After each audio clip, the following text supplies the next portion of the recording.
Hello everyone, नमस्ते। आज हम जानते हैं 864 सिस्टम क्या होता है। जब भी कोई प्रोसेस, सिस्टम, टूल्स होते हैं तो हमें इसका फ़ायदा होता है जल्द से जल्द अपने गोल की तरफ कैसे पहुँचे। इसीलिए हमारा एटमी का एक यूनिक सिस्टम है 864 सिस्टम। आइए अब हम जानते हैं ये क्या है। सबसे पहले 8 मतलब 8 स्टेप्स टू सक्सेस। दूसरा है 6 यानी 6 कोर एक्शंस। और लास्ट का है 4 यानी 4 बिजनेस वैल्यूज। इसीलिए हमने इस सिस्टम का नाम दिया है 864।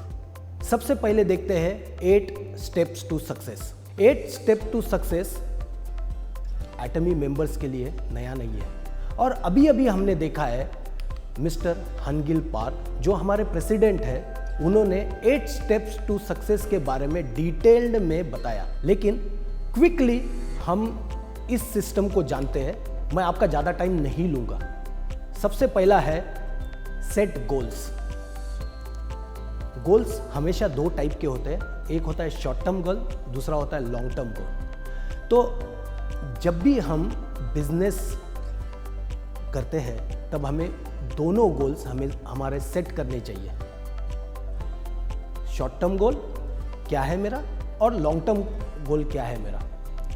दोनों का सिस्टम, दोनों के टूल्स डिफरेंट होते हैं। और इसके बारे में अभी हम हमारे लाइफ सिनेरियो सेशन के टाइम में मिस्टर अब्राहम जी से जानेंगे। दूसरा है टॉक अबाउट द प्रोडक्ट। जब भी हम 8 स्टेप्स टू सक्सेस के बारे में बात करते हैं तो हमारा दूसरा इंपॉर्टेंट स्टेप्स है टॉक अबाउट प्रोडक्ट। हमारी एक प्रोडक्ट बेस्ड कंपनी है और प्रोडक्ट बेस्ड कंपनी में यदि हम प्रोडक्ट के बारे में नहीं बात करेंगे तो ये अनफेयर होगा। इसलिए सबसे इंपॉर्टेंट है कि हम प्रोडक्ट के बारे में बात करें। और हमारे जो प्रोडक्ट है वो absolute quality products at absolute price है।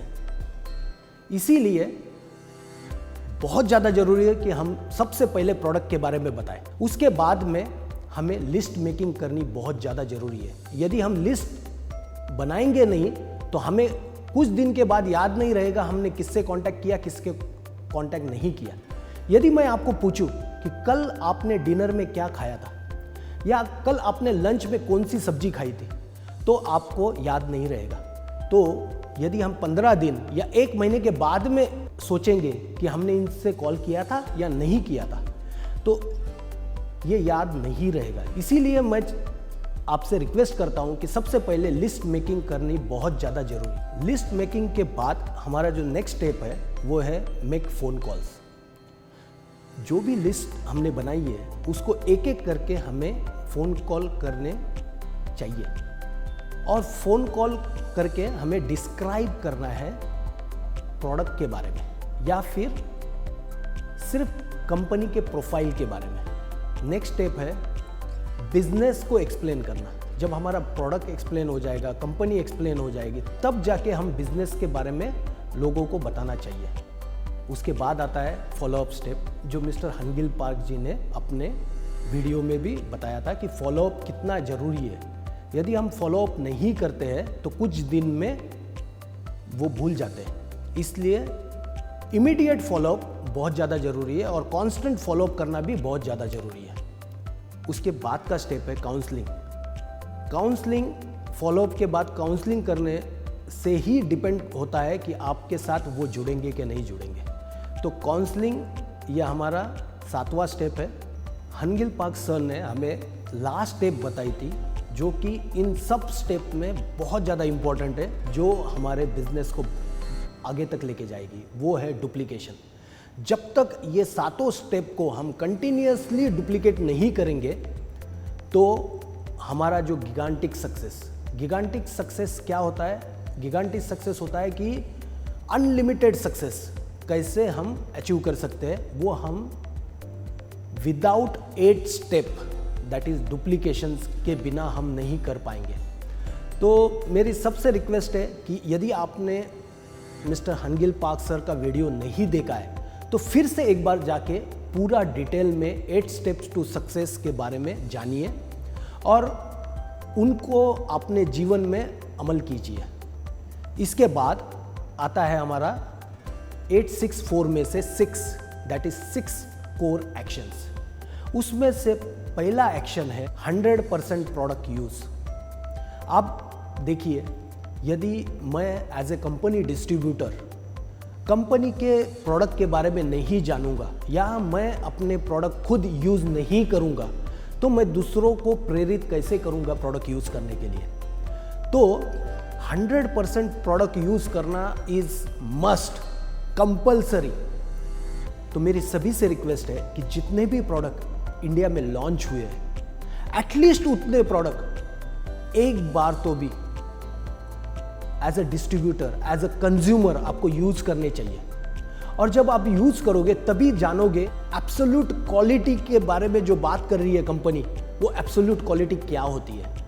और मैं एग्जांपल देता हूं, प्रोपोलिस पेस्ट एक बार कोई यूज करता है तो दूसरा टूथपेस्ट कभी भी कोई यूज नहीं करेगा, राइट। लेकिन ये करने के लिए यदि मुझे यह किसी को बताना है, उसको बताने के लिए मेरे पास जो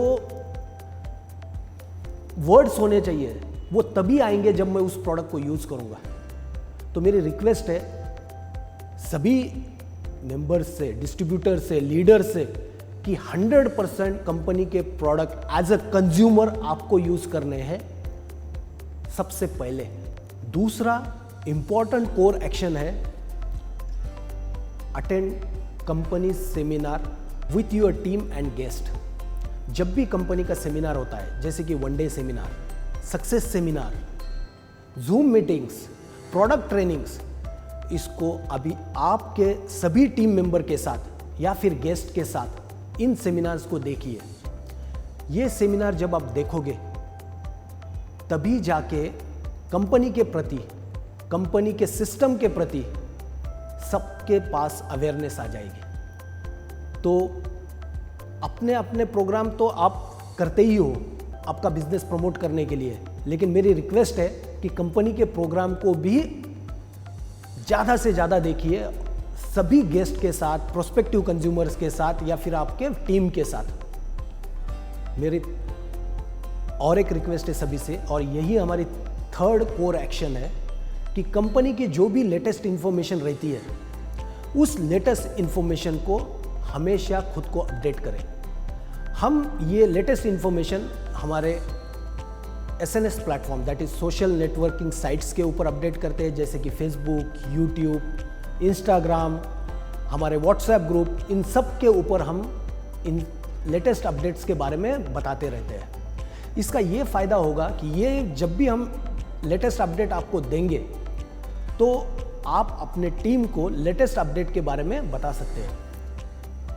और ये बहुत ज़्यादा इम्पॉर्टेंट है कि लेटेस्ट अपडेट यदि as a leader, as a distributor यदि हमें नहीं पता होगी तो हम हमारे टीम को सही चीज़ें नहीं बता पाएंगे। तो मेरी रिक्वेस्ट है हमेशा लेटेस्ट अपडेट जानिए और अपने टीम को भी सर्कुलेट कीजिए। 4th इंपॉर्टेंट कोर एक्शन है एटलीस्ट एक बिजनेस प्रेजेंटेशन डेली किसी न किसी को देना चाहिए। इससे आपका बिजनेस ग्रो होने में बहुत ज़्यादा हेल्प हो जाएगी। और आपको लॉ ऑफ मल्टीप्लिकेशन पता है, राइट। यदि आप एक बिजनेस प्रेजेंटेशन आज देते हो और उससे एक और डिस्ट्रीब्यूटर आपके साथ जुड़ता है और कल जाके 2 डिस्ट्रीब्यूटर्स बिजनेस प्रेजेंटेशन देते हैं, ऐसे करके नेक्स्ट डे में 4, उसके बाद 8, उसके बाद 16, ऐसे करके ये मल्टीप्लाई हो जाता है। तो लॉ ऑफ मल्टीप्लिकेशन के हिसाब से ये नंबर काफ़ी बढ़ जाएगा यदि हम एटलीस्ट 1 बिजनेस प्रेजेंटेशन एक दिन में देते हैं। तो मेरी रिक्वेस्ट है सभी डिस्ट्रीब्यूटर से, लीडर से, हमारे मेंबर से कम एक बिजनेस प्रेजेंटेशन हर दिन देना अनिवार्य है। हमारी नेक्स्ट कोर एक्शन है एटलीस्ट 2 कंज्यूमर को डेली बेसिस पे फाइंड करना। हमारा जो बिजनेस है वो सारा बिजनेस चलता है कंज्यूमर बेस के ऊपर। यदि मेरे पास कंज्यूमर्स नहीं है तो हमारी जो अचीवमेंट है जैसे कि सेल्स मास्टर या डायमंड मास्टर, ये हम कंटिन्यूअस बेसिस पे अचीव नहीं कर पाएंगे। तो इसलिए हमें कंज्यूमर फाइंड आउट करना ज़्यादा ज़रूरी है। तो सबका टारगेट ये होना चाहिए कि मैं डेली 2 नए कंज्यूमर्स ऐड करूँगा। जब मैं 2 नए कंज्यूमर्स ऐड करूँगा तो जैसे कि लॉ ऑफ मल्टीप्लिकेशन के बारे में पहले बताया है, उसी हिसाब से हमारा कंज्यूमर बेस भी डेली बढ़ता रहेगा। और इसके वजह से जो सेल्स मास्टर नहीं है वो सेल्स मास्टर बन सकते हैं, जो सेल्स मास्टर है वो ऑटो सेल्स मास्टर बन सकते हैं, जो ऑटो सेल्स मास्टर है वो डायमंड मास्टर बन सकते हैं, और ये चलता रहेगा। तो बिजनेस में यदि हमें ऊपर जाना है तो हमें कंज्यूमर बेस करना इंपॉर्टेंट है। यदि हम कंज्यूमर बेस नहीं बनाएंगे तो एक बार तो अचीवमेंट आ जाएगी लेकिन वो सस्टेन नहीं रहेगी, और फिर हम सिस्टम को दोष देना चालू करेंगे। इससे बेटर है कि हम फाइंड आउट करें कि मेरा कंज्यूमर बेस, और वो करने के लिए हमें डेली कम से कम 2 कंज्यूमर नए ऐड करने चाहिए। Last but not the least, knowledge is very important. और जब तक नॉलेज नहीं आता है तब तक हम हमारे लाइफ में इंप्रूव नहीं हो सकते। और नॉलेज ऐसा एक टूल है कि जो इनकम को एक्सपोनेंशियली बढ़ाता है। तो ऐसा कहा गया है कि यदि आप नॉलेज के ऊपर इन्वेस्ट करते हो तो आपका जो इनकम है वो एक्सपोनेंशियली बढ़ जाता है। जैसे कि कल ही एग्जांपल दिया था मिस्टर मुकेश जी ने, राइट, कि वो महीने में 8,000 रुपया कमाते थे, राइट, और बाद में जब उन्होंने MBA किया तो वो दिन में 8,000 कमाने लग गए। तो MBA में कितने दिन इन्वेस्ट किए उन्होंने? 2 साल। लेकिन उस 2 साल से उनका जो अर्निंग है वो करीबन 30 टाइम्स बढ़ गई। 30 टाइम इन्वेस्टमेंट तो नहीं किया होगा एजुकेशन में, लेकिन एजुकेशन में जितना भी इन्वेस्टमेंट करोगे उससे एक्सपोनेंशियली ग्रोथ आती है। तो मेरी सबसे रिक्वेस्ट है कि डेली बेसिस पे एटलीस्ट 30 मिनट हमारे नॉलेज बढ़ाने के ऊपर हमें स्पेंड करना चाहिए। नॉलेज हम 2 तरीके से ले सकते हैं, या तो बुक्स पढ़ के, या फिर हम YouTube पे जो वीडियोस होते हैं वो देख के भी नॉलेज बढ़ा सकते हैं। तो मेरी सभी कंज्यूमर से, लीडर से, मेरे डिस्ट्रीब्यूटर से रिक्वेस्ट है कि कम से कम 30 मिनट्स आप स्पेंड कीजिए रिकमेंडेड बुक्स या रिकमेंडेड वीडियोस के ऊपर, और खुद का नॉलेज बढ़ाइए। 864 सिस्टम में 4 है 4 बिजनेस वैल्यूज, और अब जानते हैं हम ये 4 बिजनेस वैल्यूज क्या है। सबसे पहला और मोस्ट इंपॉर्टेंट, अपने कंपनी के बारे में, अपने अपलाइन के बारे में या अपने डाउनलाइन के बारे में कभी भी गलत बात करनी है किसी के सामने भी। अपलाइन के बारे में नेगेटिव बात डाउनलाइन के पास, या डाउनलाइन के पास अपलाइन के बारे में, या फिर कंपनी के बारे में ऐसी नेगेटिव चीज़ कभी भी नहीं करनी चाहिए। ये मोस्ट इंपॉर्टेंट है पॉजिटिविटी क्रिएट करने के लिए, और पॉजिटिविटी जब क्रिएट हो जाती है तो एनवायरनमेंट पॉजिटिव हो जाता है, और सारी कायनात फिर आपको सक्सेसफुल बनाने के लिए हेल्प करती है। तो ये सबसे इम्पॉर्टेंट चीज़, कभी भी किसी के बारे में निगेटिव बात नहीं करनी है, अपलाइन, डाउनलाइन या फिर कंपनी के बारे में। दूसरी इंपॉर्टेंट चीज़ है never play with people's ego and money, यानी कि कभी भी लोगों के ईगो के ऊपर या लोगों के पैसे के साथ खेलना नहीं चाहिए। यदि आप ऐसा करते हो तो हमारा जो बिजनेस है वो सस्टेन होने में हेल्प नहीं होती है।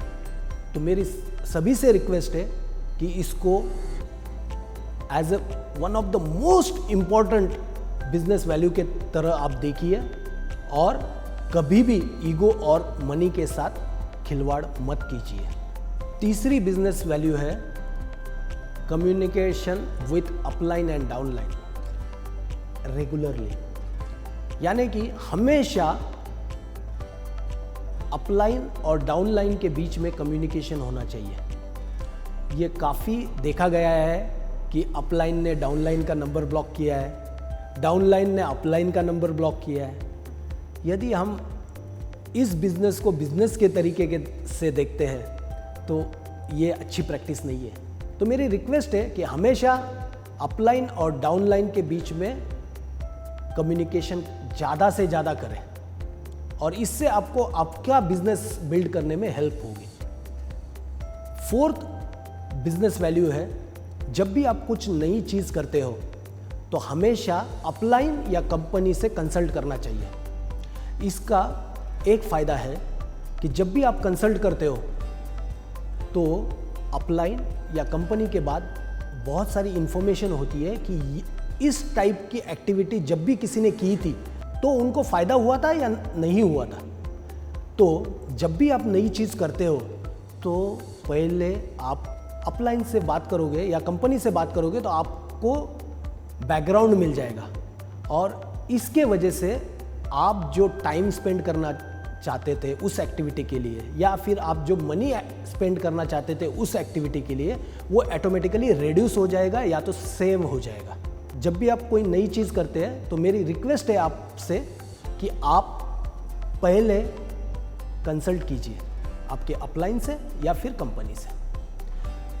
ये 864 सिस्टम बहुत इम्पॉर्टेंट है और मेरी रिक्वेस्ट है ये सिर्फ आपके पास इंफॉर्मेशन मत रखिए, ये इंफॉर्मेशन आप अपने टीम से, अपने पर्सपेक्टिव कंज्यूमर से या फिर अपने डाउनलाइन से शेयर कीजिए ताकि जब एक साथ पूरा सिस्टम इस चीज़ के ऊपर लग जाएगा तो जो सक्सेस है वो अचीव करना बहुत इजी हो जाएगा। और जैसे कि लिखा हुआ है गिगांटिक सक्सेस, तो गिगांटिक सक्सेस जल्द से जल्द आप अचीव कर पाओगे। Thank you very much.